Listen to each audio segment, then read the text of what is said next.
زما مؤمن خور ته لاړل یو مجلس ته د چا کور ته لاړې د چا واده ته لاړې الته یو زنانه ولیدله هغه خسته زنانه ده او ترال خپل پلار ته او خپل رور ته او خپل خوري او راره او د خاون په مخ کې وې چې پلان کې د څه خسته ده او پلان کې د سی ویل او پلان کې د څه ودا د اوصاف بیانې صفاتونه بیانې نو دا کار منع دی یو زنانه به د بل مجلس ته زنانه او صفاتونه د نارینه په مخ کې نه کوي یو خدا د چې تخپل زوی او راره له خزه کې او کور کې مشوره وی چې دا زنانه اخلو منګه د دې باندې خدمت کوو نو به او چې اخلاقی ده دیندار ده نیک عمل ده صالحه ده خسته ده او اخلي کوشش کوو چې وایلو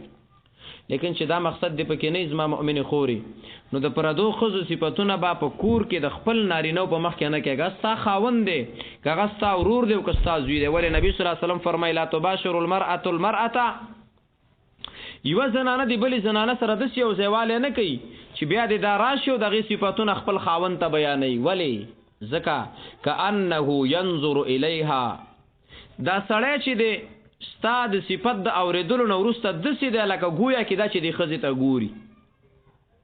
مؤمن خوري دا سړی به سار لګوري چې دا زنانه ویني چې د قد او قامت څنګه دی او رنگ یې څنګه دی دا به کوشش کوي چې د سره خبري وکړي د دې ټولو معاملاتو د ګناهونو ته رسیدلو لپاره سبب او ذریعہ ستاد یو مجلس په کور کې افشا کولو چې تا افشا نظم مؤمن خوري د زنانو صفاتونه به د خپل نارینو په مخ کې نه کوي دا بل ادب ته نبی صلی الله علیه وسلم ویل دي خو ته به د مجلس ته نه ځي چې په هغه مجلس کې سا او صاحب به خلکو ته بیانوي لکه دغه مثال دی په سوال دغه د زوی واده دی او ته خپويږي چې دا خلک ټلیفونونه ګرځي او عکسونه کوي او تصویرانو باسي ویډیوګانی جوړوي نو تاسو ګورئ د دې zarar بډیر وی چې سړی ورته ګوري چې دا د پلان کې لور ده او کنه د دې بډیر وی چې واځي په غوږ باندې اوري د دې بډیر وی چې د عکس ښکاری زما مؤمن خوري نه به پردې زنانه له عکسونه وباسي نه به د مجلس ته دی چې د تانه څوک عکس وباسي او دلیل په دا حدیث دی چې د خدي صفات بل چاته بیان نشي د دینه به سخت اجتناب کې زما مؤمن خوري زبه په دې څنګه کې وبله فائدہ مو وایم زنانه باید د سړو صفاتونو د جنکو په مجلس کې ونه کی پلان کې سړی ډیر خده او پلان کې د سینه ولی مؤمن خوري